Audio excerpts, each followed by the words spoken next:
بسم الله الرحمن الرحيم.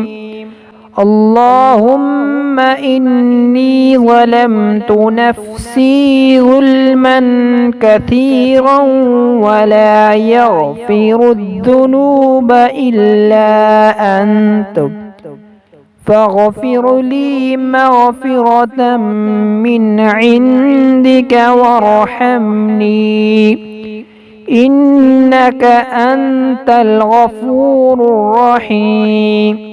اللهم إني ظلمت نفسي ظلما كثيرا ولا يغفر الذنوب إلا أنت فاغفر لي مغفرة من عندك وارحمني إنك أنت الغفور الرحيم.